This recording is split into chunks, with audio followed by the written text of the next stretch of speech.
আসসালামু আলাইকুম, কেমন আছেন সবাই? চলে আসলাম একটা ভিডিও বানানোর জন্য। আমাদের গ্রামটা আজকে আপনাদের দেখাবো। খুবই সুন্দর একটি গ্রাম এবং দুই পাশে অনেক সুন্দর দুইটা বিল আছে, যে বিলে প্রচুর আকারে মাছ পড়ে। আর এখন তো একটু বেশিই মাছ পড়ে, কারণ এখন নদীর মাছ আসছে, সেই কারণেই দেখেন আমাদের গ্রামটা কত সুন্দর।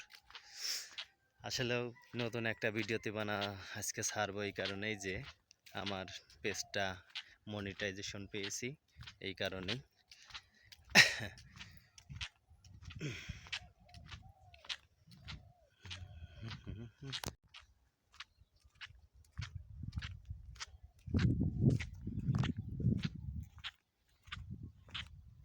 কত সুন্দর গ্রাম, যে গ্রামের কোনো তুলনাই নেই।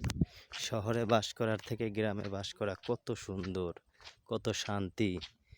পুকুরে গোসল করা, একদম সুন্দর বাতাস পাওয়া, যে বাতাসে কোনো জীবাণু নেই, কোনো কিছু নেই, সেই রকম একটা গ্রামেই আমরা থাকি।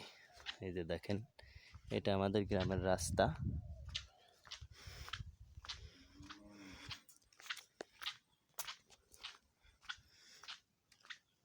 আসলে ফেসবুক এরকম চালায় বলে অনেকেই অনেক কথা বলছে, যে কথাগুলো শুনলে পারে নিজের কাছে একটু খারাপ লাগে, যে আসলে তুমি ফেসবুক থেকে কি ইনকাম করতে পারবা, কিছু পারবা কি না। মানে অনেক রকমের মানুষ অনেক রকমের কথা বলে, তারপরেও সুন্দরভাবে কাজটা করে যেতে যাচ্ছি। যদি কিছু সামর্থ্য এখান থেকে আসে, আসলেও কিছু করার নেই, সমালোচনা তো মানুষ করবেই। তাই বলে কি মানুষের পিছনে পড়ে থাকবো নাকি? কুকুর মানুষে কামড় দেয়, কিন্তু মানুষ তার কুকুরকে কামড় দেয় না, এটাই হচ্ছে কথা। এখন আমি কারো কথায় কান না দিয়ে ঠিকঠাক মতো আমার কাজ চালিয়ে যাচ্ছি। দেখা যাক আল্লাহ কতদূর কি চালায়। আর আপনাদের ভালোবাসা দোয়া পাইলেই অবশ্যই আমি একটু ভালোভাবে আগাই যেতে পারবো।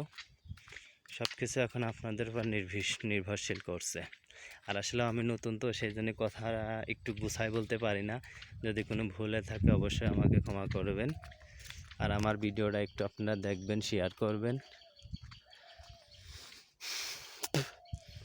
একটা ছিল সোনার কন্যা, মেঘ বরণ কেশ, ভাটি অঞ্চলে ছিল সেই কন্যার দেশ। একটা ছিল সোনার কন্যা, মেঘ বরণ কেশ, ভাটি অঞ্চলে ছিল সেই কন্যার দেশ। আহারে তার কি সুন্দর মা।